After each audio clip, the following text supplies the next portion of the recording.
not so giant listeners. It's the not so giant women. Hi. Daria and Ivy, back today to cover We Need to Talk. Decidedly less literal than usual. Hey.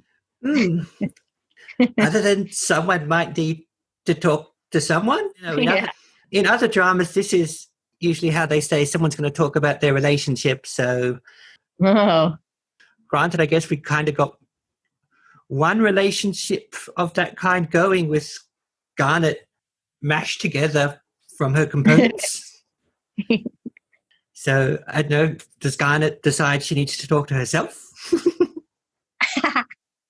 Oh, that would be an interesting episode.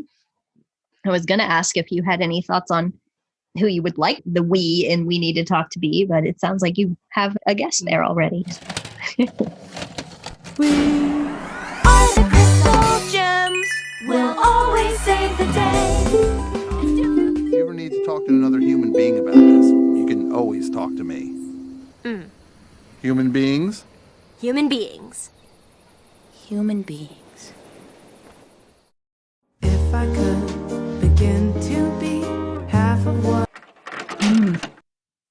More flashback time. Yeah.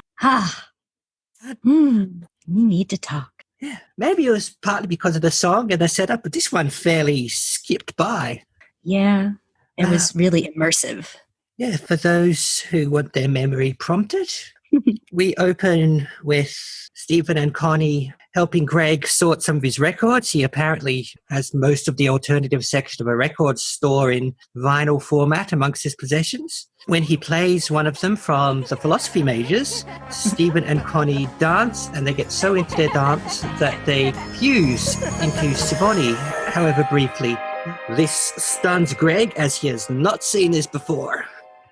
Upon trying to reassure Greg and asking him not to tell Connie's parents, he says it's okay, he's probably the only other human who understands such things, which means that it's story time as to why that is the case. He starts off by playing a video, which is of him performing, jamming, I guess, with Rainbow Quartz, Amethyst, and Garnet back in the flashback era.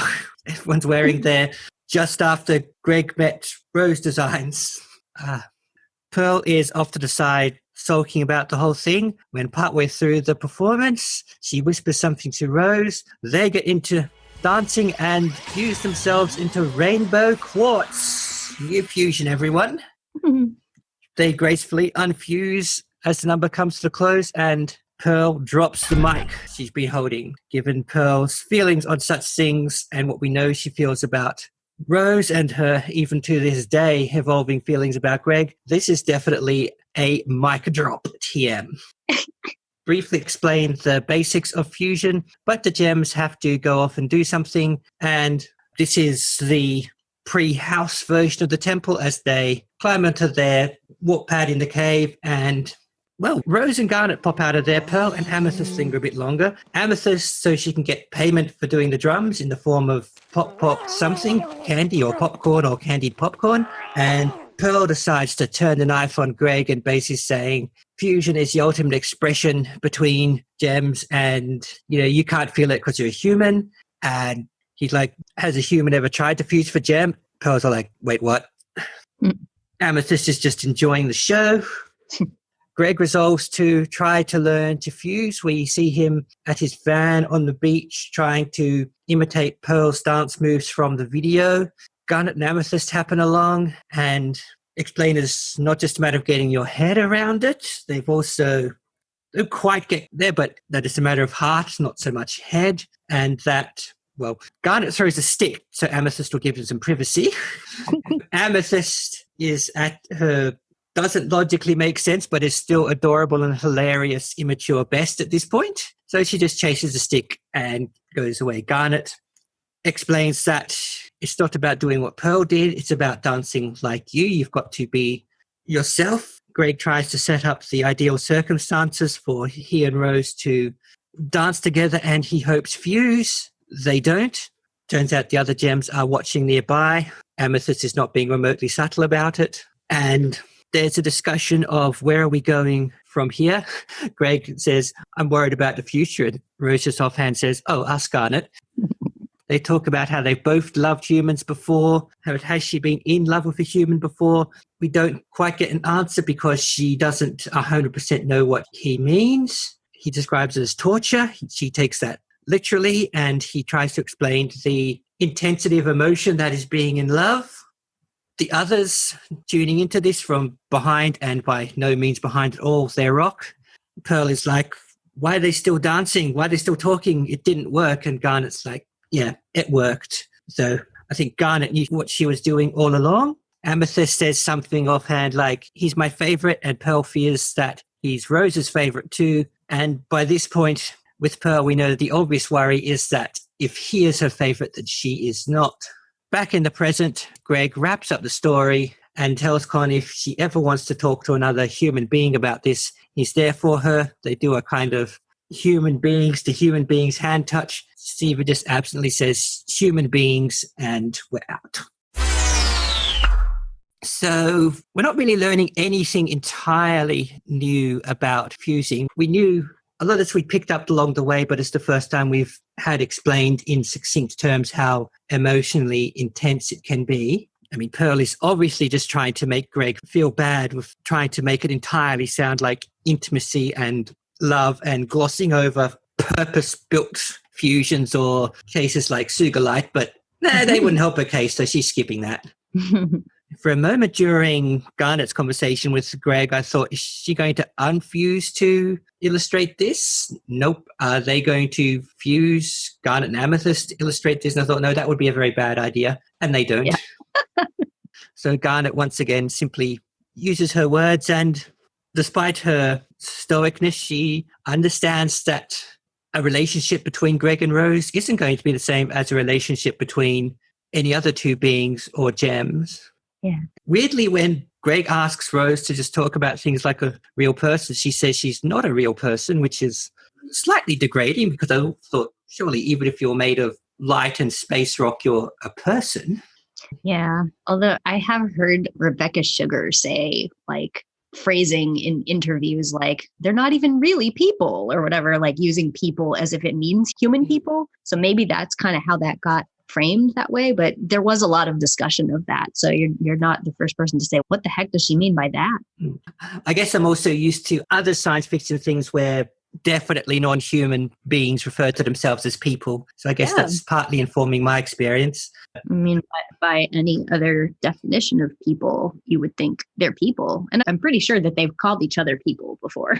I mean, I know when struggling to navigate the several things called them gem people to distinguish who I'm talking about. And as far as I know, we haven't had any letters saying, why is she calling them people? They're not people.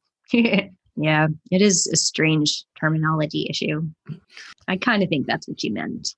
Yeah, and, well, which picks up with him saying, you really are an alien straight afterwards. Yeah. Which even though it's literally true, isn't a word often used in reference to the gems. Yeah. But yeah.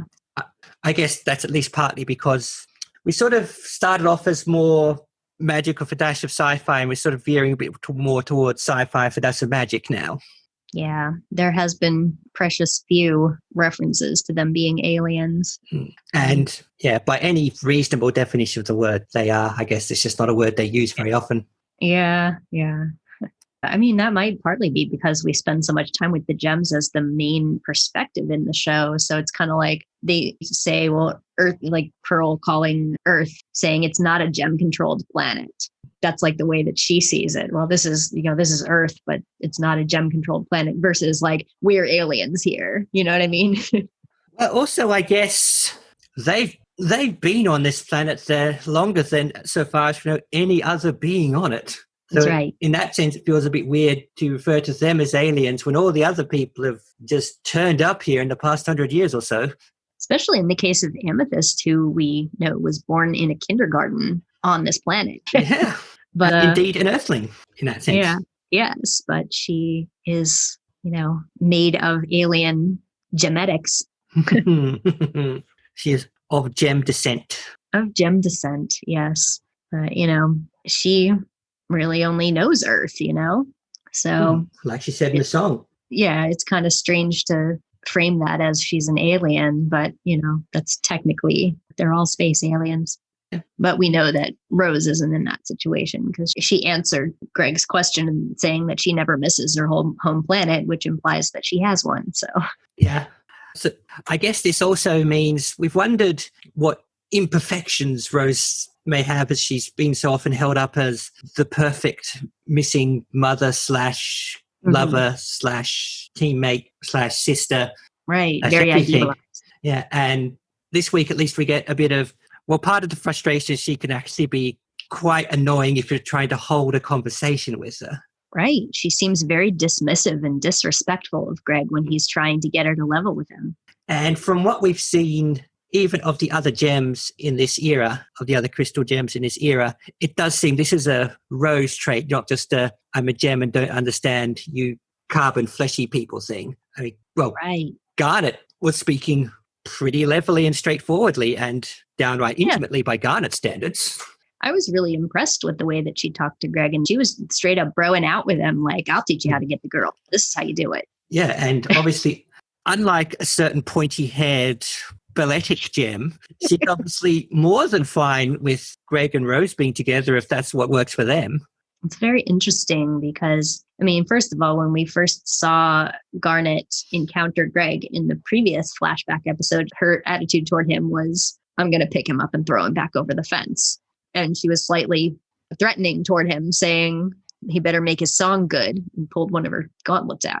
Like she was not all that accepting. But it seems like now that we know kind of why relationships and love is important to her, that when she saw, hey, this is a person who has these emotions toward Rose, that she would have something to say about it and understand kind of where he's coming from in a much more positive way. So I was really very impressed with the way that she talked to him and encouraged him to invent themselves together. That was a really cool phrase. Yeah, she didn't like the new guy, but as he became less new guy, she's like, okay, I could deal with this. Mm-hmm. Did they say, I guess there was a reference to Greg saying the last couple of months have been great. So I guess they've been doing this for a couple months. Yeah, so we're in months. So obviously we're not at the let's make a Stephen point of their relationship. Right. Because that would be fast by human or gem standards. Right. And he's saying, when he said the last couple months have been great, and she goes, oh, yes. Funny. She's been content to have fun with him, but they're coming to realize that isn't what helped them know each other. And I love that.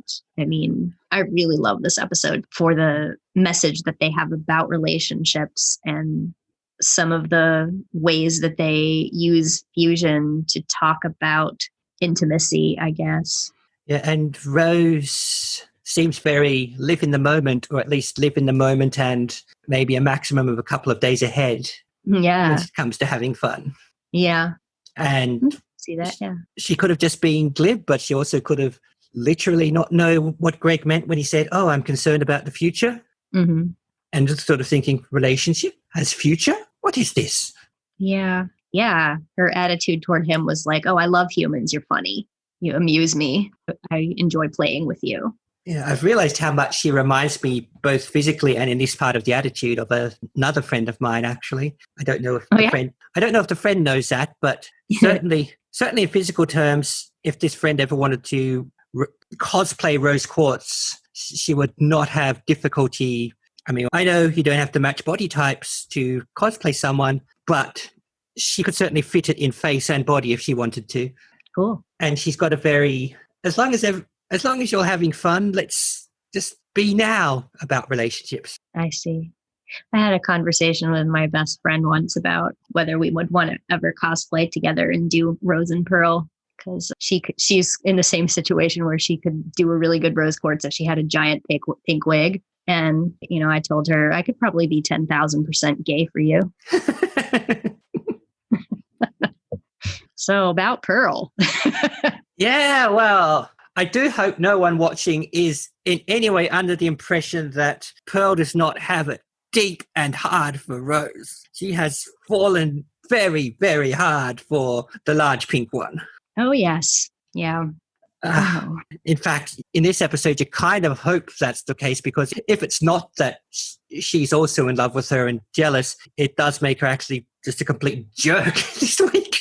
Right. And even though like the way that she acted was very sort of like textbook jealous, immature trap, I can see kind of where she would be coming from, even though she didn't need to give him that attitude. Was, you know, when you have known someone for as long as she's known Rose, and then this guy comes along and he's been playing around with her for a couple of months, and Pearl just rolls her eyes saying, you know, whatever, she'll be tired of you soon. And that she must have seen this come and go so many times. Like, she probably feels like her relationship with Rose is enduring and real, and Greg is a toy.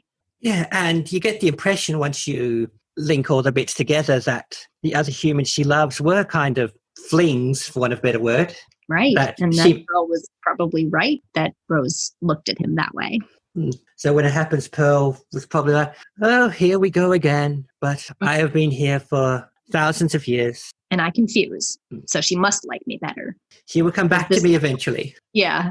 Yeah. And we can do this. And this is an expression of a relationship, which, you know, the fusion is a relationship, for better or for worse. And that what it is to her is an expression, an ultimate connection that she feels honored to be allowed to do with her. And the thing is, like, you wouldn't think she needs to even bother engaging with Greg on this if she's that confident. So it makes me think she does feel threatened.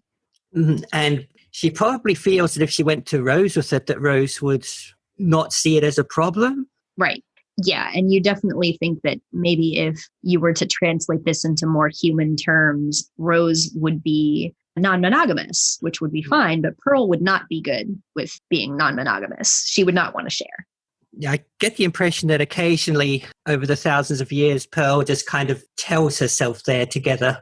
Right, right. And we have seen some indications that Rose did hold her in a very important position, you know, just that she trusted her with secrets. And, you know, when, say, Rose's scabbard, or when she talked about fighting in the war with her, and that they were going to be together after the war, and, you know, all these things they've been through together, you know, you have to give some credence to that and say they really do have such a long history. And Rose doesn't ever act like it's annoying to her. So it's kind of tell how Rose feels.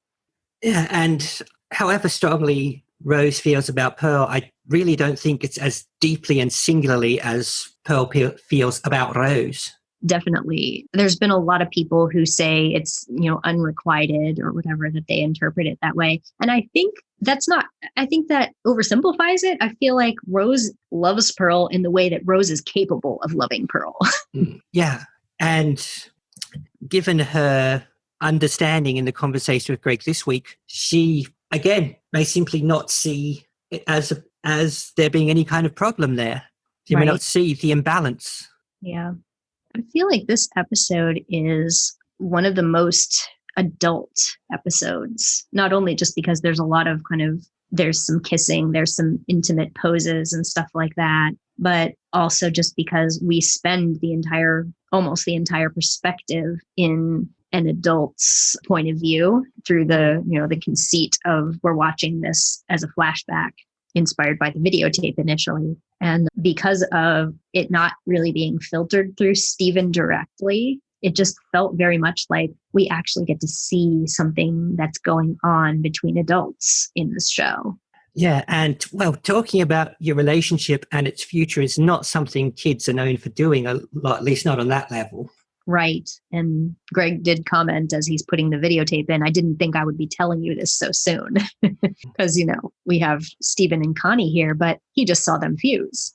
And that means they have some kind of relationship that he definitely thought of as a connection that is something to aspire to. And now he's finding out his son is doing it. But he was surprised, but he was clearly cool with it, which is cool, which is great. Yeah, he understood that whatever has enabled Stephen and Connie to fuse, it's a quirk of biology, not of emotions. Mm-hmm. As in, it's both to them, but the reason he can't is nothing to do with his emotions. It's that he was 100% all human and Rose was 100% all gem, and apparently just can't fuse that. Right. Whereas Steven is doing his gem things with a human body. So it makes sense that he can also do gem things to other human bodies. Yeah, his gem and human properties are kind of cross-pollinating within himself. Yeah. And presumably Rose could not do that. So, Yeah. When we jumped into the videotape, I was wondering if you noticed Pearl missing immediately or if you realized she was gone when we panned to her backstage for the first time. yeah. Oh, I noticed she wasn't there. Partly because I was just looking at Stephen and the Stevens before we recorded this episode, and so I was aware of ostensibly what roles they should play when they're a band. But yeah, I was going, we're back here, and there's Rose and Amethyst and Garnet, and so I figured, granted, sometimes one of them's absent just for no reason, but I figured she's going to come in and, at the very least, she's going to come in and explain something, but she did more than that. Yeah. I wonder what that conversation was like whether it was them excluding her and saying like, oh, you play violin, we don't need a violin in this rock song, or whether it's more likely, I think it would be that Pearl would refuse to play with them. Yeah, it's like, yeah, we're going to go jam with Rose's human friend. She's like, you think Rose's human friend? I will not lower myself to this. And then, Rose is into it. So she's just like, shit. Well, now I look like a jerk. So I'm going to stand backstage and be salty. And then make myself look like an even bigger jerk. Yeah. It is interesting that she thought of a way to include herself and also have a relatively subtle in your face to Greg. And I do love the "we shouldn't drop mics, they're expensive," which as an audio nerd, I appreciate that. Yes. That was pretty great. Pearl's mic drop was really sort of, you can just hear that if there was an audience, everyone would be like, ooh. That was a pretty mic droppy thing she did. And I know we've discussed before that it doesn't 100% make sense for Amethyst to be less mature and apparently smaller at this point in time, but it's just so adorable and funny that I just will roll with it. Yeah. You say she was going through a phase, if you like. Yeah, but I mean, it's the relatively modern era. It's a blink of an eye until Stephen is born. So it's very interesting that is the role she plays in a group of people that she's herself thousands of years old, Yeah.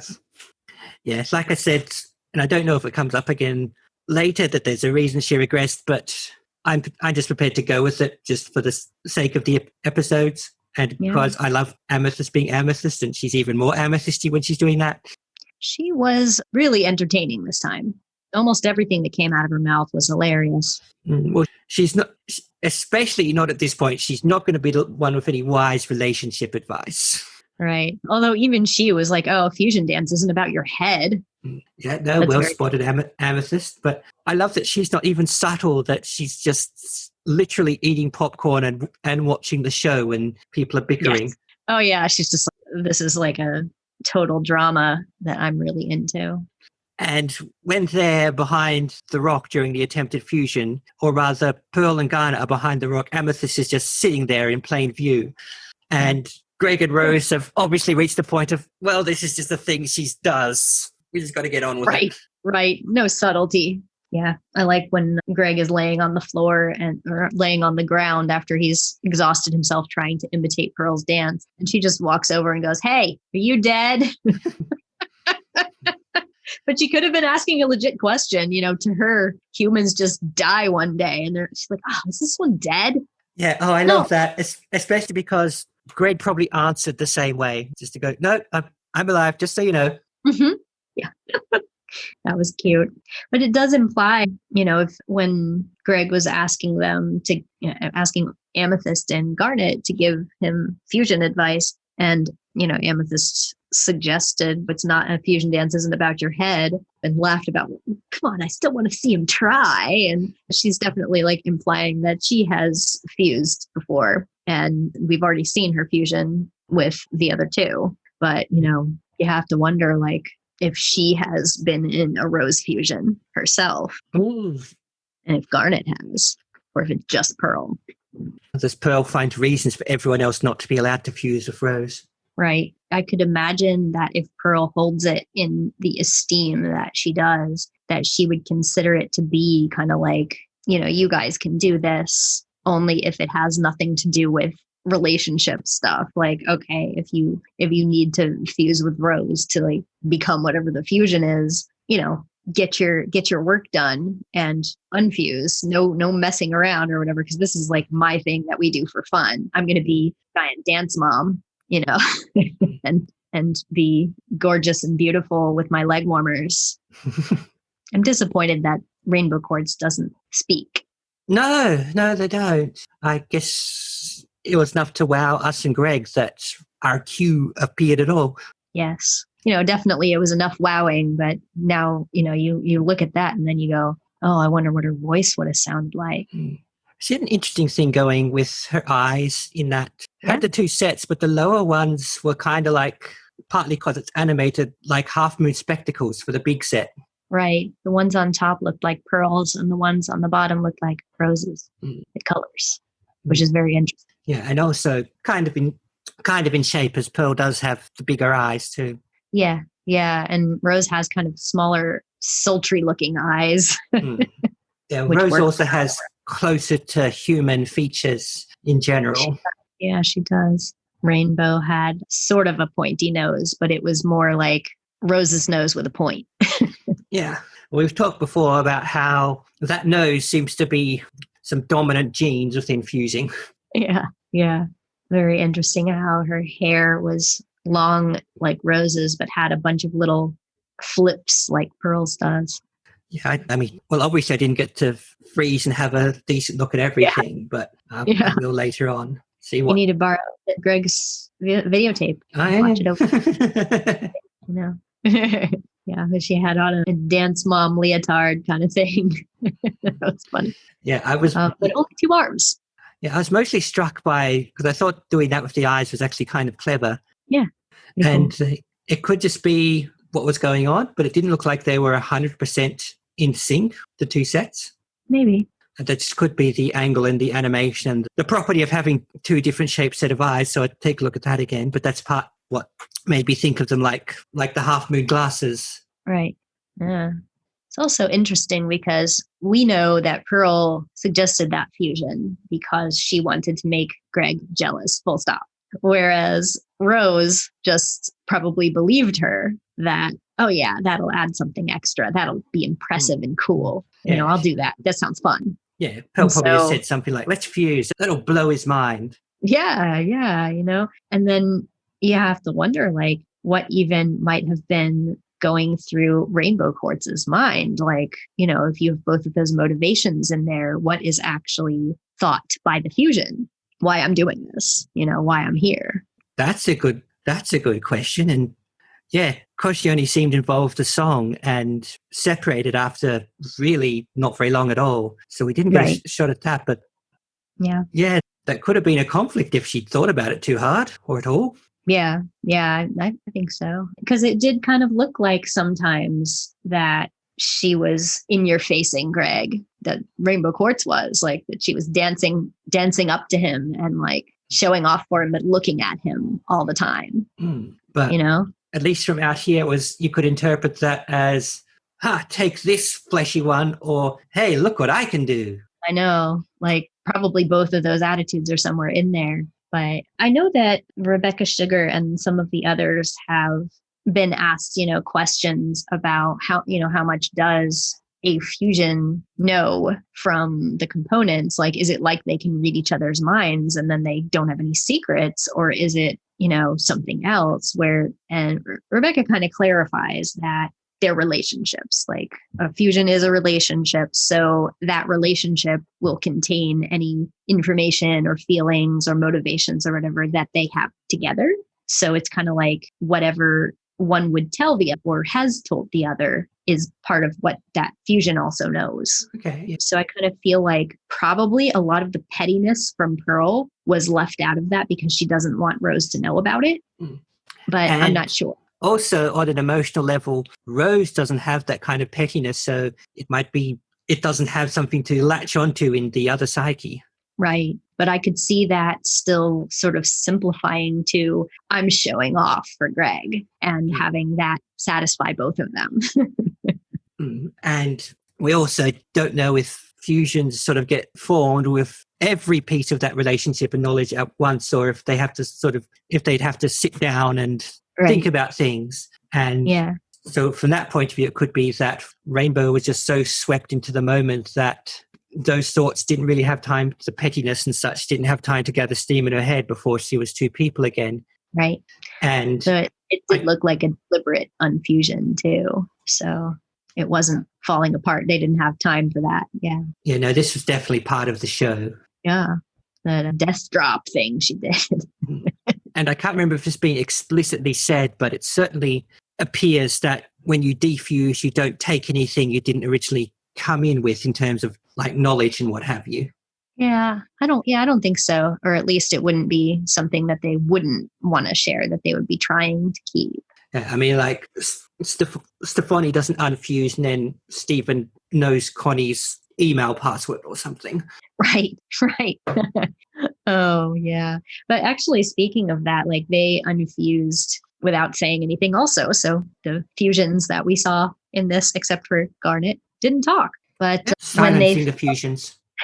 But when Stefani unfused, Connie clearly had something on her mind, and she was worried that, oh my God, Greg saw this, Greg is gonna tell my parents, I'm gonna get in trouble for doing magic stuff with Steven. Like that seems to be kind of the first thing on her mind, because that was what she bursts out with as soon as Greg is like, you two confused? Please don't tell my parents, Mr. Universe. So she clearly is worried that this would make her parents less likely to let her hang out with Steven. Although I'm thinking about it looked like it was sort of Twilight. And I'm like, you're hanging out at a car wash with your friend's dad's van and your parents are cool with that. I'm not sure what's going on there because they're pretty strict.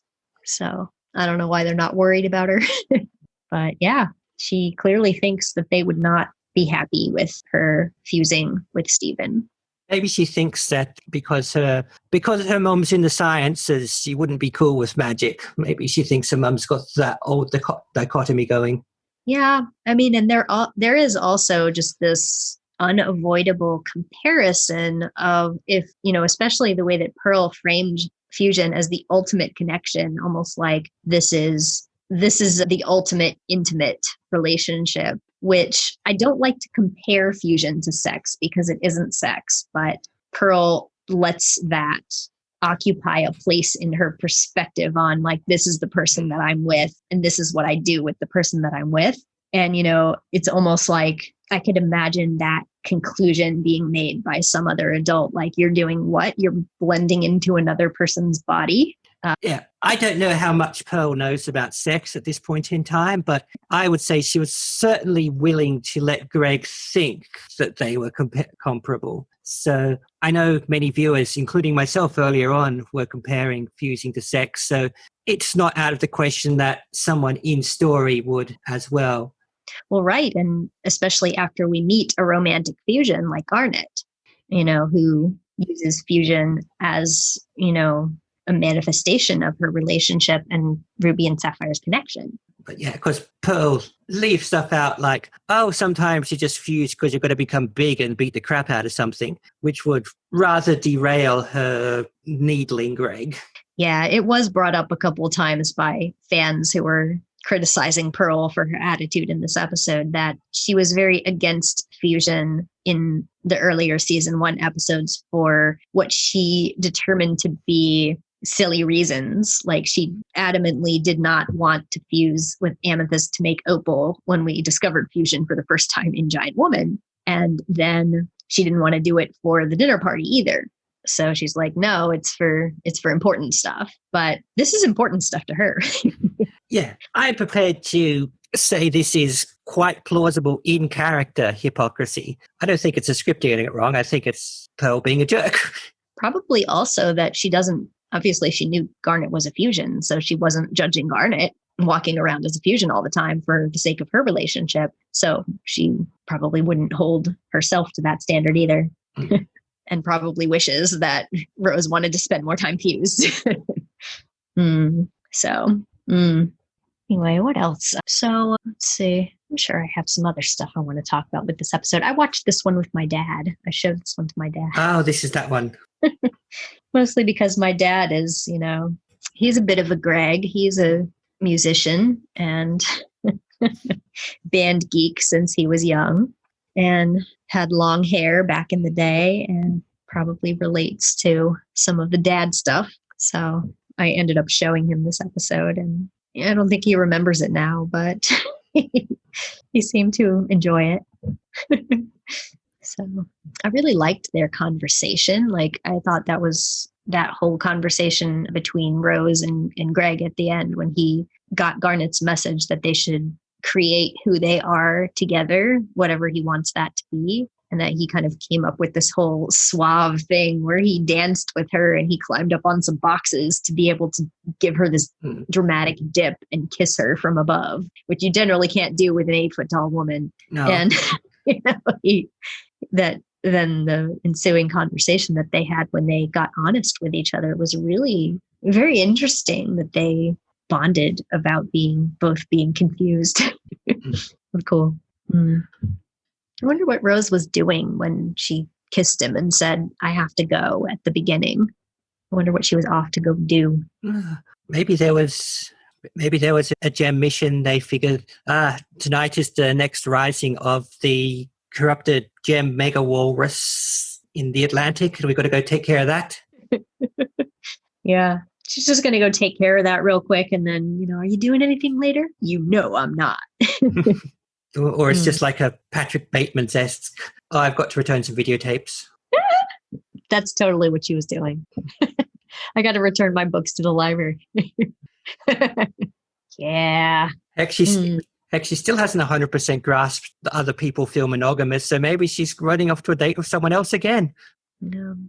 Thinking about some of the other stuff I really liked in the episode I mentioned before that I like Garnet's bro advice for Greg. But one of the interesting things that she said was, she gave the explanation of how you have to have a gem at the core of your being and a body that can turn into light, and then a partner that you trust with that light. That was kind of poetic, but she was meaning it literally. And she says this to him and then kind of formulates an alternate way that she can have or that Greg can have an equal level of connection with Rose as long as he invents it. And then she winks at him, which is fun because we get to see what a 3-eyed wink looks like. He's like, I think I get it. Yeah. Yeah. I wonder if he figured out that she was a fusion from that, or if he couldn't extrapolate that. I don't know. I guess at this point, he's only just learnt about fusion and doesn't know any other gems. So right. He might not know that multiple eyes is often an indication of fusionism. Yeah. I think if I was him, I would not put 2 and 2 together exactly, even though she's giving him fusion advice and he's just seen a fusion with 4 eyes and now he's meeting somebody with 3 eyes. I think I still wouldn't have figured out that that's what she's telling me, because I think I probably also would have seen it as a temporary thing because that's how it was presented. And he's only ever seen Garnet. So yeah, and Garnet is one of the smaller fusions, and it's teeny. Yeah, and we've seen singular gems the same size as her, so right. That would also, yeah. Just like the audience, that would throw you off and not make you think she was a fusion on that alone. Yeah, sure. Yeah, Stevani is about the same size. I think a little shorter, right?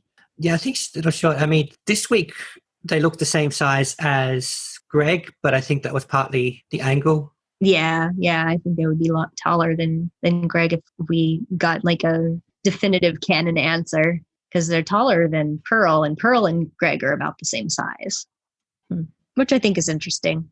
I mean, in the flashback, Greg's own size seemed to vary a bit too. Well, yeah, that's if there's one thing that's consistent about this show, it's the inconsistency of the sizes of people. Yeah. I can understand that this time because they tend to draw young Greg very Stephen-esque, and Stephen is quite small, so I wouldn't be surprised if that sometimes just leaks across. Yeah, definitely. It's got the same sort of face shape. What's also interesting is he and Stephen have the same nose, and it's also Rose's nose. They have the exact same nose. That's what brought them together. Same nose. I mean, that's what's important. You got to have, good nose to give your kid. Oh, there you go. That would piss Pearl off even more if Rose is Oh, you're all, right. I like him because he has the same nose as me, and she's just, oh dear. Yeah. She'd be like, okay, I give up. I'll shapeshift. And finally, we'd get to see her do that. Yeah, she's still not. Yeah. Yeah. Wonder what she meant by, I wonder what Rose meant by saying everything on Earth seems fast to me. I took it a bit like what you said before, is that she's thousands of years old, and that's her lifespan, and but on Earth, that's entire civilizations don't last that long. Yeah. So, yeah, that in proportion, they're like beings that live like a few days or something. Right. It's like us and mayflies or something. Yeah, I mean, obviously it's not quite literal in that she's not, experiencing time at like 50 times sped up or something. Right. But I mean, this does happen to humans. That's why your first day at a new job seems so much longer than any of the other days. It's because that's the entirety of your experience at that new job. Right. Yeah. She also said it was a good thing that Greg didn't know her very well, and that was almost a dark comment. Like, what have you been up to? She's ashamed of some stuff, clearly. Yeah, I mean, which makes sense if she was a soldier. But yeah, I was going to say, is this like wartime atrocity stuff that doesn't look so great after 5,000 years or whatever of peace? Yeah. Wonder how much she thinks about that. 'Cause she definitely seems like, I mean, like you said before, very sort of in the present person. And I wonder if any of that haunts her at all, or if she just doesn't think about it. Yeah. Is that maybe why she likes to live in the present so much? Because it's not only about not thinking about the future, but not thinking about the past. So if you're only living in the now, you get to not feel the need to say, oh, by the way, I used to be in a war, and because there was a war, I hurt and killed loads of people. Yeah. I wonder at this point in the flashbackiness if she had told him any of that stuff yet, because we do know based on the description that he gave Stephen in that scene in The Return, that he knows about the war in the present day. He knows that she had to save her friends and that there was this big gem war and a bunch of people died, and she must tell him at some point. Yeah. And everyone's got swords and things, so she was in there with the fighting. Mm-hmm. And at the time in the war, even if she's able to sort of go, those are the other side, I am just doing what I have to. Mm-hmm. Once you try and frame that through a lens of peace, especially to Greg, who it seems a decent guess he's never been in a war. Yeah, very different, very hard to put it in context for him, especially if there's something she worries about inside, which, if she's like many other people, will greatly inflate the anxiety about it. Mm-hmm. Yeah. Dark questions here. I mean, mind you, in keeping with my thing of Greg's strange, indeterminate age, he does seem like he's also at least partly drawn from stereotypes of Vietnam War draft dodgers, so go figure. Yeah. Oh, well, could be. I don't really know what the war situation even is in the Steven universe. True that. And as I've said, I think regardless of what the actual decades were, Greg still seems like he had his younger days in the 60s and 70s, even if by any rational timeline, it was probably the 90s and maybe 80s. Yeah. Right. I mean, you just look at that van and there's a certain aesthetic to it. Well, look at all that prog rock in his record collection. Yeah. I mean, he called it transcendental space rock, but we know what it is. Yeah. I had a funny thought about, we talked about how Pearl is kind of taunting Greg that he's never engaged in what she considers to be the ultimate connection between gems. I wonder if he ever went after her and said, you've never engaged in the ultimate connection between humans. So, and I've done that with her. Oh, now there's a divide, because part of me thinking Pearl probably wouldn't care, except for the notion this might be something Greg's done and she hasn't, and she wants to get one up on him. Right. And she does know that Rose has got this sweet spot for humans, and that she might be like, oh, are they actually doing something that I'm getting left out of. And that's why she keeps messing around with these weird monkeys. Is she going to go down into Beach City on the pool just to get one up on Greg? Also, the concept of Pearl on the pool is hilarious. Oh, goodness. Oh, yeah. Pearl with a dating advice book and like reading The Joy of Sex. Kama Sutra. She'd just put it in her gem and pull it out when she needs it. Fun tangent fact. A friend of mine used to live in the same village as the guy who was the model for the big beady guy in The Joy of Sex. Okay. I don't know what that is, but I'm sure anyone who's seen it knows. Yeah, in the book, there are pictures, and because of when the book was written and, well, drawn, the guy's beardy look is very 70s, and if you've seen it, it'll stick. I see. And, yeah, she used to live in the same village with him, and even though it was like 20 years later and it was going grey, he still had the exact same beard and hair. Yeah, forever immortalized as the Joy of Sex guy. Yeah, and obviously that's fine of him because, he could always just shave and he didn't. Right. The fact that he didn't suggest he's fine with it. Yeah, I don't know. I could imagine like Pearl figuring out how to be very clinical about the entire thing. And then you do this and then you do this and that, that means that I'm good at sex. Tab A into slot B. Well, I don't know if any of them has any tabs or slots, so... I briefly tried to imagine Amethyst going to pick up, but I get as far as someone offers to buy her a drink and then she eats the drink glass and all and her prospective date just leaves. She would do that. Absolutely. And then, hey, where are you going? Oh, well. Yeah, then she just gets distracted by the Pac-Man machine in the corner or something. She's fine. Right. That'd be hilarious. Oh, my goodness. But yeah, I was kind of surprised that he never tried to turn the tables on her, but maybe that would just be too adult for a kid's show because of what would inevitably be implied there.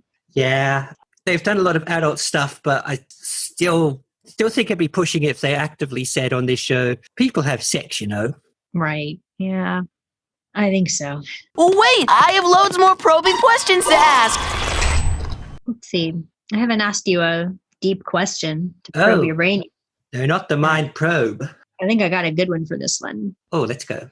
So we have seen Rainbow Quartz now, and that is a fusion between Rose and Pearl. And now that Rose is gone, that fusion basically doesn't exist anymore and can't be made. So I'm curious as to whether you think if they made a version of a fusion with Stephen and Pearl, whether that would be, how would that be, how similar would that be to Rainbow Quartz? Would it be a different fusion in your opinion, or like a whole different person?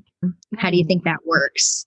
I think certainly they'd look different because fusions take visual cues from their components, even just the superficial ones. So either way, they'd look different. I'd normally say they could be smaller, except fusion size doesn't always relate much to component size. So probably smaller, but you can't say for sure of these people. Right. I think there would be similarities because it's the same gem energy, if you will. The same power enabling both. But Stephen, as a person, while there certainly are some things he has in common, does have different traits to his mother. Yes. We've certainly seen their commonality in compassion and things like that, but they also have differences. Stephen isn't quite so impossible to talk to, for one.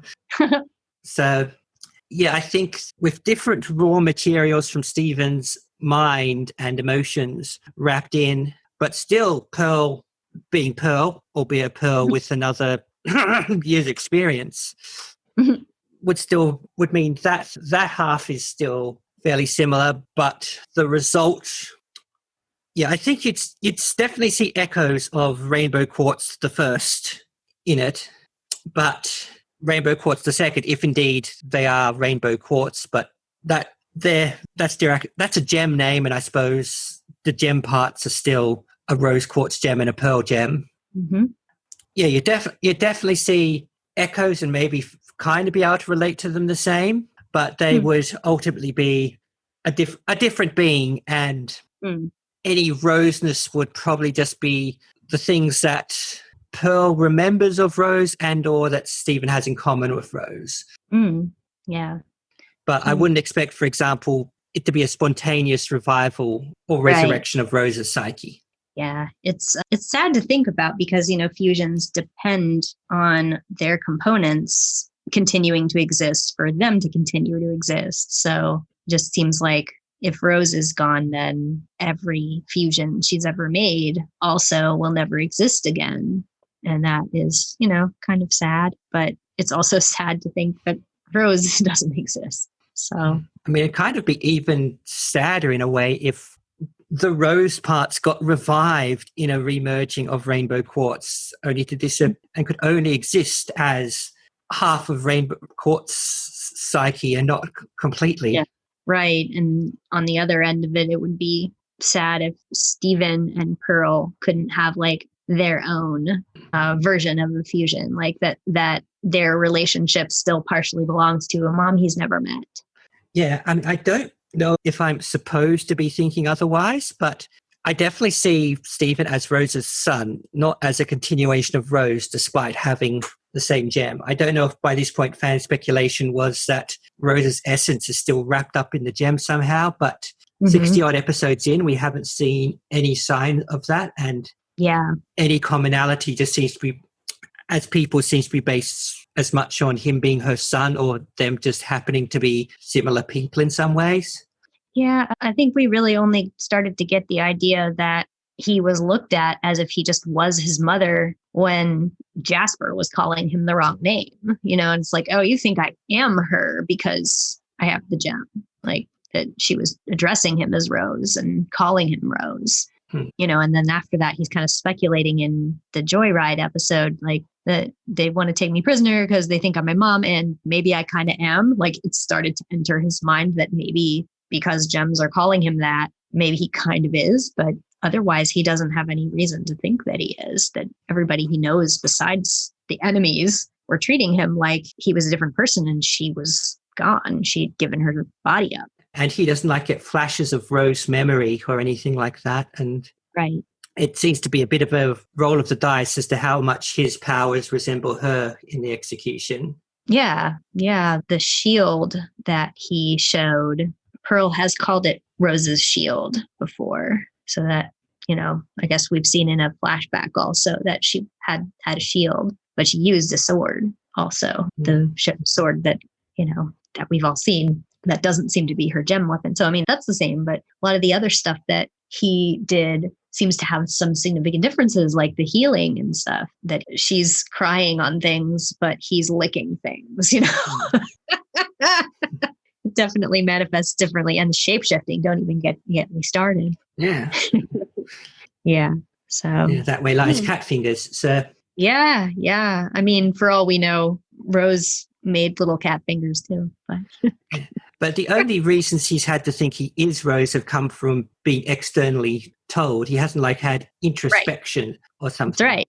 Yeah. It really wasn't a question that anybody had that, well, maybe there was that weird thing that Pearl said, do you have any of her memories and stuff during that episode where she was very upset and wondering if she can see him, but yeah, even that was a bit last ditch because surely that should have come, if that's a thing they're expecting to happen, surely that should have at least kind of come up by now. So I think that was a bit of a desperation of, is there any Rose left in you? Also, because I'm so sad, I kind of know there's not. Right. It's kind of the same sort of thing that people say when they lose someone and then they feel like the person is watching them from the beyond or whatever. So it's sort of unstables. The video froze for a second. Yeah. Did you say something back? I was about to. What was I about to say? It's gone now. But yeah, actually, that for the most part, he knows less about Rose than anyone else, which certainly doesn't suggest that he's actually her. Yes. Yeah. And also, if you think about it too hard, that would mean that Greg's son had been his girlfriend, and you just don't want to go there. That's just too weird, yeah. Yeah, I don't think anyone who has a real relationship with him understands him to be a version of her. And so far as we can tell, this has never happened before. So the gems who just haven't been hanging around him the whole time just don't have a context for it. Yeah. But they do feel that they don't have the same relationship with their body that humans do. So they're just like, well, the gem is the gem. The gem is us. So I could understand them kind of being confused as to what the hell Steven is. Yeah, so they're thinking she's either shapeshifted or reformed into this tiny, squishy, brown-haired body. But right. I mean, I'm sure fan fiction is filled with other human gem hybrids, but yeah, so far as we know, in canon, he is one of a set of one. Yeah, I saw some people making comparisons between what might be going on with him and that lighthouse gem from that mostly ignored episode Horror Club when there was a gem in the wall and it couldn't get out because it was in the wall, and like Lapis was stuck in its mirror and she couldn't do anything. And so people are like, is that like Rose is the gem but it's stuck in Steven? So that was a fun perception that developed around that time, and it's very disturbing. But yeah, I don't think there's going to be some kind of search your feelings moment that unlocks all of Rose in him. Yeah, I was kind of disturbed by how many people kind of wanted that to happen, like wanted her to return somehow. And I feel like even though returning of absent parent is a nice thing by itself, a return of Rose is strange for a lot of reasons. And so far, unless I'm forgetting something, this show seems to pretty much stick to dead is dead. Yeah. So if there's an afterlife or ghosts or essences that hang around in any other way, we're not seeing it on screen. Well, you didn't check with Ronaldo. Well, he has a filing cabinet. Yes, he probably gets Steven to stand next to a weirded out seismograph and say, see, that peak, that's your mom. Oh, hang on, that's when I dropped the pen. Oh, all right. Any requests? Well, what did you think of the music? We had a song. Yeah, I did like that song. Great song. Distracted from some of it by checking out the new Fusion. Yeah. And the various machinations going on around it. Yes. But we got a kind of updated old school rock feel to it. Yeah. Which, pretty cool. Yep, that seems to be something Greg will often return to, just good old fashioned rock and roll. Yeah. What was it called? What Can I Do For You? Ah, well, there we go. It's another. The song titles isn't often one where they completely crack things open. So yeah. It's interesting how the song lyrics were a little preview of what we were going to get as a central sort of conflict of the episode. The lyrics are very sort of playful, and Greg is legitimately asking, what can I give you that no one else can? Whereas she has a verse by herself saying, you're fun, and I didn't think I was going to be so entertained. Like, it's still very much like I'm playing. Yeah, it still harks back to her disposable playmates thing. Yes, disposable playmate. And I suppose Greg is asking what he can do to be the one that doesn't get disposed of. Right. It's interesting that when she says, I hadn't planned to find you quite this entertaining, and his face kind of falls a little bit. He's like, I was hoping she was going to say something else. Yeah, so obviously this is a sing your feelings moment. Yeah. Although she might just say, oh no, it's just a song, I'm just singing, and not realize how hard it's hitting Greg. Yeah, I'm curious though, what even was this song? Because it was supposed to be, they were filming a music video, but he seemed surprised by her lyrics. Yeah, and it did sound a bit like the video had some kind of purpose. Mm-hmm. I mean, he's probably still trying to make it as a rock star. So. Yeah, but that suggests, I don't know, maybe this is why Greg doesn't make it as a rock star very often. You'd think you'd know what song you were going to do. Yeah. If this is his audition tape for whatever the Beach City version of Top of the Pops is or whatever. Can't exactly upload it to YouTube. No. Though with the tech in the Steven universe, you probably upload to YouTube directly from VHS tape. Don't think there was any food this week. Oh, no, there was the pop. There was. But I think I have a couple more things to say about music. Oh, sorry. My bad. it's okay. The main song we already talked about, but there was like a couple other weird music related things that I wanted to touch on. There was the non-fusion dance. Yes, that was a really neat instrumental piece, I guess. I think that it was called Theme from an Endless Romance, which I think is really interesting that they called it that. Although I have to think, like, they showed them doing their dance to this, and then it kind of, the record player got to the end and was doing that staticky sound that records do when they are still playing, but they're over. And then later music started again with nobody turning the record over. So I'm not sure how that happened. Gem magic, yeah. Right? Amethyst scampered over. Hey, why not? So, and they had the Love Like You song was in the credits, like it has been, I guess, since they started playing it in the credits. But which takes you back the first time you hear it, because you're used to the standard just instruments thing. Yeah. It's like, oh, there's words. Yep. I know that, like, sometimes we don't have complete recordings of everything, including credits. And this one had the credits, but as they went along, they were kind of switching that up, and they were adding more stuff and sometimes adding a whole new verse or new lyrics to it. So it's a really interesting kind of evolving song. Still a little while before you get to hear all of it. So yeah, I can't think of anything else music-wise though. Although except for when they started in the beginning, they played that Philosophy Majors song. Yeah. Actually, I like the little touch that Greg didn't quite stop it when he meant to the first time. You're expecting the usual scratch noise, but he just doesn't. He's so confused, he doesn't quite do it. Yeah. And then they unfused really quickly, just blinked at each other. But yeah, I don't get to show you any food because, that was just basically, that was popcorn, and they've had Pop before. So too bad. We've had, I think, first time we saw popcorn might have been way back in Bubble Buddies when Onion had some. Although it didn't say it was Pop brand. It was some fair brand, I guess. But anyway, I don't usually redo recipes unless they're significantly different in some significant way. So this time I did not do anything cool with food, sadly. Well, do you want to do some merchandise stuff, or do you want me to tell you factoids? Let's start with factoids. I'm learning new things all the time. Okay, I wrote a couple of them down so I wouldn't forget them. But without that list as such, I can tell you that this had 3 storyboarders, and one of them was Rebecca Sugar. Yes, I caught that on the title screen.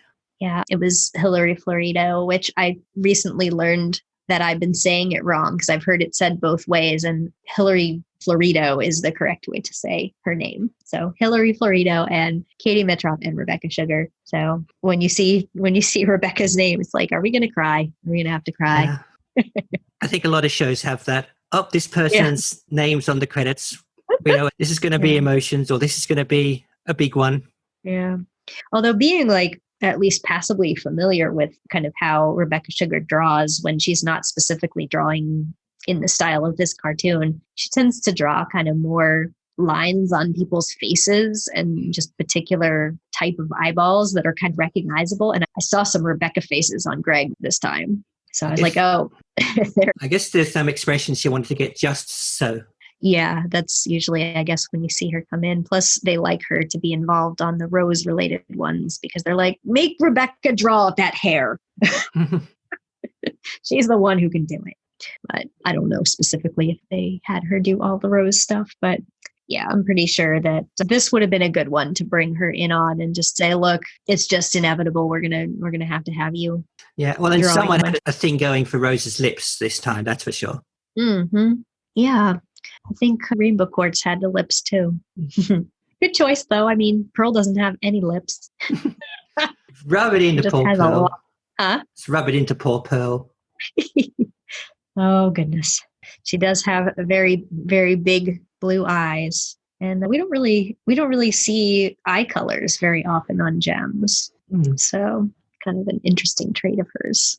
Yeah, so I guess a factoid would be that this is Rose's first song, which we know, and Rose's first fusion. Yeah. And it's continuing the Stephen Bomb 2. So this is episode 4 of the second Stephen Bomb. Cool. Yeah, I have the description. It says, Greg tells Stephen and Connie the story of how he learned about gem fusion. Yeah, okay. Still a little much, but I could see that considering they kind of dropped that in the first minute. Yeah, no, I find it acceptable. I don't think, to me at least, a mere mention of fusion in and of itself isn't a game breaker. We've seen enough fusions by now to realize that sometimes it's just going to happen. Yeah. So, I mean, it didn't reveal that we were getting a flashback, and it didn't reveal that we're getting a rose fusion. That would have been big news. This episode, I guess this is factoidiness. We got this episode by accident leaked earlier in the day from when it was supposed to air. And I'm kind of ashamed of the fact that I went out on the patio behind my workplace and watched it on my phone because I couldn't wait. Although I didn't know that it was the whole episode. I thought it was just like a teaser, because that happened sometimes, that they would play like a little bit of an episode. And it was like, I thought it was going to end after that music video, and it didn't. And I just kept watching because I'm like, well, I'm not going to stop now. Yeah. So I kind of feel like a jerk that I watched the leaked episode, but was what it was. So anyway, what else? So, I wanted to talk about the censorship. This episode was famously censored heavily in the UK. Oh, well, they do like to do that. What did we lose? A bunch of the dance between Rose and Pearl. Of course. They, I guess, thought it was too gay. Too gay and too racy and too gay racy. I guess so. Some people, I mean, just doing that by itself is already a little bit suspect. But then the way that they chose to censor it was to replay extra footage again. And they just kept cutting back to Greg's face. So that's just in really poor taste when you're editing lesbians by putting a man's face over it. But, they were saying it's not really fair because they allowed the kisses between Rose and Greg, both of them. So, and Rose and Pearl didn't even kiss, but they were dancing pretty intimately. So that was censored in the UK. Yeah, and they didn't really even apologize for it. No, this is pretty late in the game, even by British censor standards, to be doing that, censoring gay stuff just because it's gay. Yeah, it didn't seem right. It seemed more like, if you're going to censor intimacy, that definitely Rose and Greg dancing like that at the end of the episode should have been in the same category, and it was not. So it's like, we see what you're doing. Don't try to say it's something else. Yeah. I mean, I say it's pretty late in the game, but I know from other things that stuff like that still happened. So right. And, they gave their usual kind of thing where it said, like, we have determined that this will be more comfortable for our local sentiments or whatever. I'm like, oh, the homophobia, you mean? So whatever. What else? Oh, gosh, the stuff about Greg's record collection at the beginning. There were a few little funny things, which one of these I wrote down, Magic Orchestra would be more like a Electric Light Orchestra reference, but somebody found something closer, which was Yellow Magic Orchestra. Oh, and the album cover looks very much like a Yellow Magic Orchestra's album called Naughty Boys. Oh, there Japanese. We go. That one's new to me too. Yeah. Yeah. And I was amused by that the philosophy majors had an album called Nietzsche's Breakdown. I thought that was really funny. Yeah, and I noticed it had the thinker on the back of the album too. Yeah. One of the notes here also says that the album cover of that kind of looks like No Doubt's album Tragic Kingdom, which I didn't catch that either, but that's what they said. Oh, I didn't either, and I have that album, so that's on me. There's speculation that the philosophy majors might have been like a reference to the band The Philosopher Kings. None of these is like my homework. I just heard that. One of the other funny connections there, though, is I don't even know how you say it. They have quadranometry, I think is the name, but they write it with letters that there's a space between each word. That record album was in his collection. That is apparently also the title of the song that was playing during Greg's freakout. Or no, not during his freakout. The loud music that came out of his van when Garnet just jumped out of the van in Ocean Gem. That it was called Quadranometry, The Secret of the Wave Lies in Creation. So that one reminds me of Quadrophenia. Oh, so that's one of the Who's. And of course, we know what the reference to Harpo, Groucho, and Chico was. But yes, that was funny. There's some like conversation about which one of them would be which, but yeah.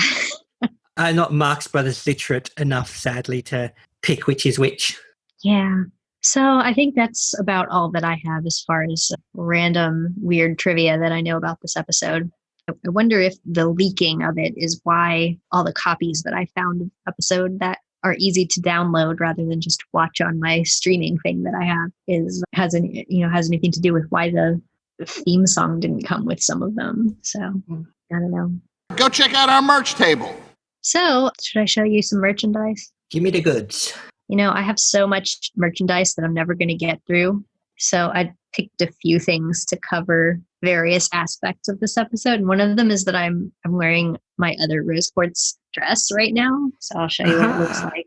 Cute, huh? That's nice. See if I can back up. I'll show the people at home what it looks like. But it's very sort of cartoony. It has these little ruffles drawn on it. Yeah. I've got the little gem here.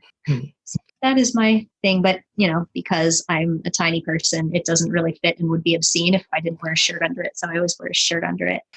Yeah, I noticed you're wearing something under something and had a similar thought before I worked out it was the rose dress you're showing off. Yep, that's it. But I love this little guy here. That's cool. But it's way up high. Like it's not belly button style, which, that's how hers looks too. It doesn't look like it's way down where belly button would be like it is on Steven. So that's my Rose Quartz dress. I have two of them. I showed off the other one in, let's see, did I do that in did I do that in? I'm just trying to remember the name of the one I'm thinking of. Did I do that in Lion 3? I can't remember now. It might have been Lion 3. That's the one I'm trying to think of too. Yeah. I just couldn't remember the title straight off. So that is the Rose related thing. And I wanted to do a Greg related thing too. So I have a cute shirt to show you. That's a Greg album. That's cool. Let me drive my van into your heart. CD cover on this shirt. I'm not wearing the clothes on. I love the random parentheses as some songs tend to have. I know. The song for today's episode was "What Can I Do?" parentheses for you, close parentheses. So much of that. So that's my tribute to Greg. So I have Rose and Greg, but I also have something about sort of the theme of it, which I wanted to show you my cool book, which is called Fusion for Beginners and Experts. Oh, hello. And first of all, because we talked about fusion a lot in this episode, but secondly, because it's one of the only canon things that I have that actually shows a picture of Rainbow Quartz in it. There's like very little merchandise because, I guess they just didn't want to make a big deal out of it. And yeah, I see that Mixed Sugar is one of the authors. Yes. So let's see. I'm just finding the picture of their cool art of Rainbow Quartz. Oh, yeah. Like the moment of fuse. Yeah. It's very interesting how I can't show you everything in here because there are a couple of spoilers left, but they do really cute stuff where they'll show the characters kind of talking about different perspectives that they can get from fusing. But my favorite, I think, is the Pearl and Amethyst page where they say you don't have to agree on everything in order to fuse. I love this art style. Yeah, I was about to say the same thing. I'm loving this art style. But the next page says, but you must agree. And then the next page says that you want to fuse. So consent. Yep. There's an opal. So yeah, I love that it's implied that Steven and Garnet are writing it. And coloring it. Yeah, that he's the beginner and she's the expert. It's just so cute. And on the back it has like all the gems and her hand. Writing the blurb. It's just cute. There's a lot of stuff in here, but I'm not going to kindergarten story time it. It's a very pretty book though. Yeah. Sue the Light is in it. Oh, wow. That's probably one of her larger incarnations too. For those listening in audio, she's bouncing a car up and down in her hand. Sure is. Just don't want to inadvertently show you some references that you're not supposed to, but it does also have a cute ruby and sapphire. Ah. And the adorable. Hey, there she is. So yeah, that's a good book to get a little while down the line after it's not a spoiler for you anymore. Which would be, I guess, after episode like 123 or something.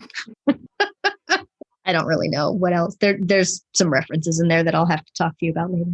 But this style they've used for a few of their books, which I'll be excited to show you in appropriate places later. So Fusion for Beginners and Experts is available on any bookstore website. And both Rebecca Sugar and Angie Wong, both writer and artist, or? Angie does the graphics for this, I believe. Rebecca's name is on this as an author and on several of the other ones where it's the same style. And I think that I think Rebecca wrote it and Angie does the graphics. Okay. And I believe Angie also works on the show, but I want to go off on a tangent and I can't until after a certain episode. So I'm going to stop talking. But the art style is an interesting style that will come into play later. So that's all I'll say. But yeah, I showed you 3 merch items this time and I don't have any more. I'm done. Yeah. What else should we do about this episode? Any final thoughts on it?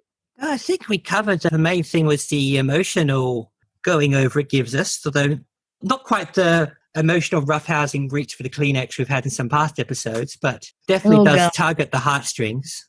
Yeah, I had to take some time to recover after the previous episode with keeping it together. Garnet and all her freakouts and stuff. And I mean, this one was another fusion themed episode, but very, very different in tone. So yeah, and it was a heck of a spin bomb, I tell you what. Yeah. Well, also the most emotional stuff, it wasn't sad, it was happy to bittersweet. Yeah, I would agree with that.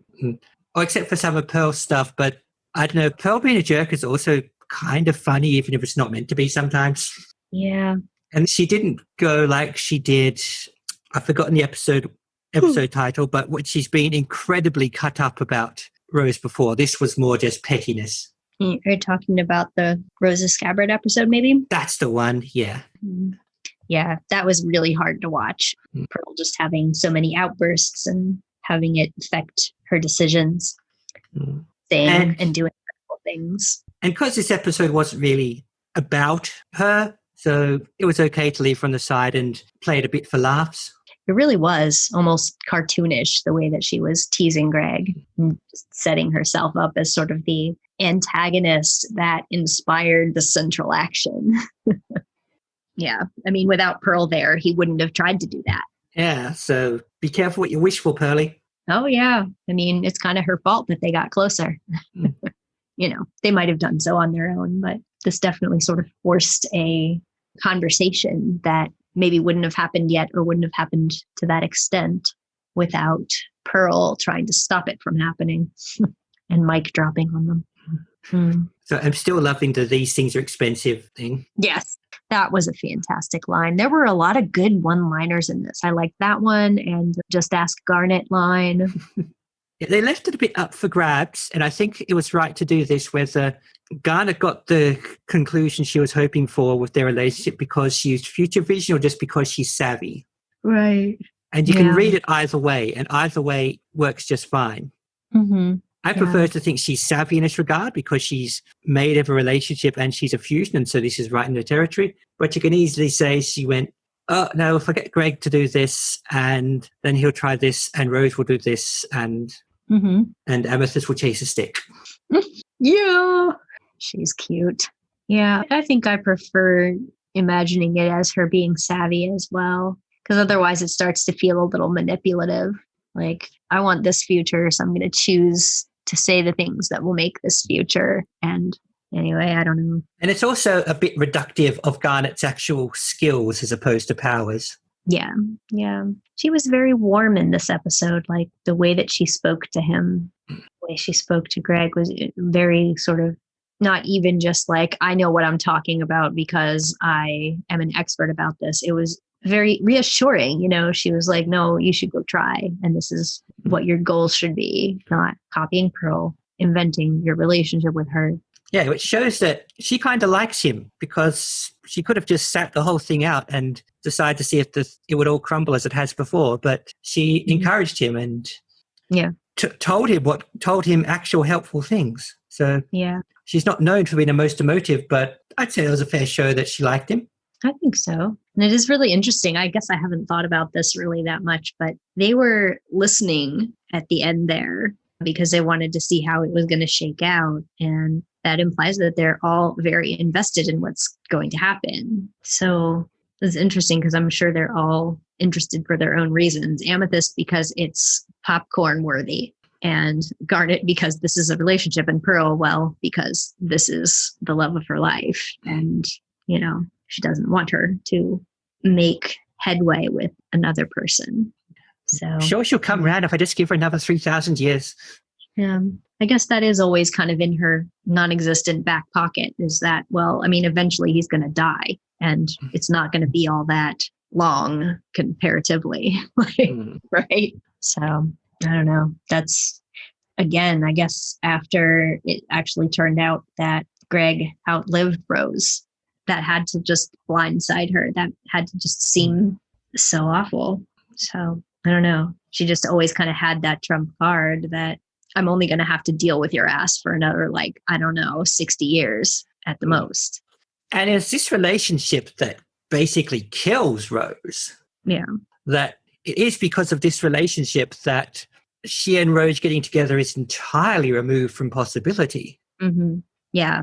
It's not anything that she was conceiving as possible at the time, that, you know, even if he took her attention away and made her temporarily less special to Rose, you know, made Pearl less special, that you're still never going to see that as permanent if you're a gem. So I don't know. I don't feel like she would even have the vocabulary for what ended up happening. I don't know. It's really hard to think about, but there are plenty more episodes with which we can look at different angles of this as we go on. Yeah. We're not even halfway, gang. I guess that's true. And we're only part of the way through season 2. Oh, yeah. Season 1 was very long. Yes. Well, we'll keep each other on the same page. I just hope I don't accidentally say something from like season 5 and realize that I said it when it's too late. I found a thing where something did slip out, but it's completely went past me. So I don't know if you were dangling that in front of me or if you just went, oh shit, did I say that? Oh no, she missed it. It's cool. Was it about fusion? Corrupted gems.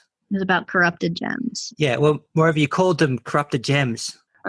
When I just knew them as gem animals. Oh, okay. Trying to think if I had figured out when the first time that they said that. I know that they didn't say that they used the word corrupted in Ocean Gem, which was probably after what you're talking about. And at the time, I didn't notice, and my record itself didn't react. So I guess it either just meant nothing or bounced off. But yeah, I figured you were just so used to calling them corrupted gems. Yeah. You know what other weird thing that just kind of became common terminology is? They didn't like officially start calling the poofing as poofing until like sometime very recently in like season 2 or something. But we were calling it that because it's kind of a natural thing to call it. Well, it's kind of what happens. Yeah. Yeah. And you said something like, and then they just poof away. And I'm like, okay, we can call it poofing now. You said it. It's on you. You invented it. You privately invented that term for poofing. Yeah. And it's probably quicker than I've heard some of my attempts to say stuff like engemulated. Oh, goodness. Well, it'll work. I mean, still know what you mean. Yeah. Okay. Well, is that all for we need to talk about? I think we have talked about needing to talk about we need to talk. Here's Alexandrite's face. Wow, oh, very close up. At first I thought that was someone's bikini. Yeah, it's just a face. But yeah, anyway, thanks, Pearl's nose, for looking like a crotch. Well, okay. It's not like the eyes don't look like boobs. There you go. Ooh. All right. Before we get too silly. All right. Well, see you next time, Not So Giant listeners. Yes. Thanks for listening.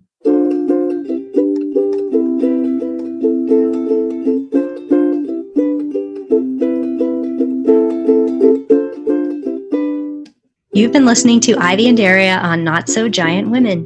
You can find episodes of the show in video form by looking up Not So Giant Women on YouTube. Or in audio form at anchor.fm/Not So Giant Women or your podcatcher of choice. You can also find us on Facebook. Audio production by Daria. Video production and music by Ivy. Daria can also be heard on Podsploitation, the Ozploitation podcast. And Ivy at her Steven Universe fan blog at love-takes-work.tumblr.com. Steven Universe was created by Rebecca Sugar and remains property of Cartoon Network. No infringement is intended.